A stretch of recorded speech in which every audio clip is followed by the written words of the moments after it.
നിന്നോട് ഞാൻ അപ്പഴേ പറഞ്ഞതാ കണ്ണിക്കന്നെ മന്തിയും ബർഗറും പിസ്സയൊക്കെ കഴിച്ച് ജങ്ക് ഫുഡ് കഴിച്ചിട്ട് പ്രശ്നം ഉണ്ടാക്കിയത്. അപ്പൊ സമാധാനം ഇല്ലേ? ഡോക്ടറെ കേൾപ്പിച്ചില്ലേ? കുത്തിക്കിട്ട് തട്ടേ. ഇങ്ങോട്ട് കുറച്ച് പഴം എന്തെങ്കിലുമൊക്കെ കഴിച്ച് ആരോഗ്യം വെക്കാൻ നോക്കൂ. നീ ഒരു കാര്യം ചെയ്യും, സാധനങ്ങളൊക്കെ വാങ്ങിക്കും, പഴവും കാര്യങ്ങളൊക്കെ വാങ്ങിച്ചിട്ട് വായോ. ഫ്രൂട്ട്സ് ഒക്കെ നന്നായിട്ട് വാങ്ങിക്കണേ. എനിക്കൊരു കോൾ ചെയ്യാണ്ട് ഞാൻ പോയിട്ട് വരാം. ഓക്കെ.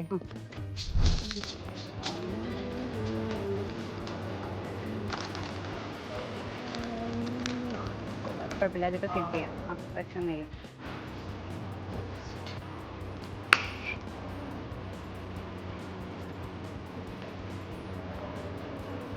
എന്നാ ഞാൻ പിന്നെ വിളിക്കാം കേട്ടോ. ശരി എന്നാ.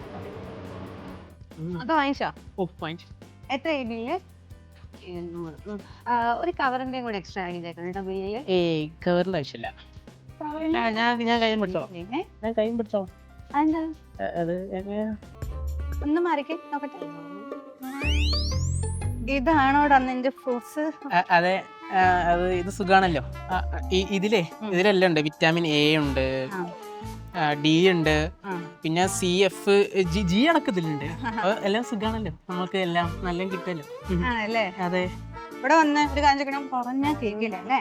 എന്നോട് ഞാൻ എന്താ പറഞ്ഞത്? ഫ്രൂട്ട്സ് വാങ്ങിക്കാനാണ് ജ്യൂസ് വാങ്ങിക്കാനാണോ? ഫ്രൂട്ട്സ് മേടിക്കാൻ. എന്തുകൊണ്ടാ ഫ്രൂട്ട്സ് വാങ്ങിക്കാൻ പറഞ്ഞത്? എന്തുകൊണ്ടാണ്? ഫ്രൂട്ട്സ് കഴിക്കുന്ന സമയത്ത് നിന്റെ ബോഡിക്കകത്ത് ഫൈബേഴ്സും വൈറ്റമിൻസ് ഒക്കെ ഒരുപാട് കിട്ടും. അപ്പൊ നിന്റെ ബോഡി നല്ല കുട്ടപ്പനായിട്ടിരിക്കും.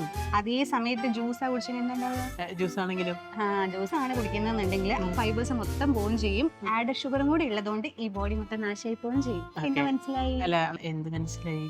എന്നാൽ അതുകൂടെ പറയൂ. ഫ്രൂട്ട്സ് കഴിക്കണം, മറിച്ച് ജ്യൂസ് കുടിക്കരുത്. മനസ്സിലായോ? മനസ്സിലായി.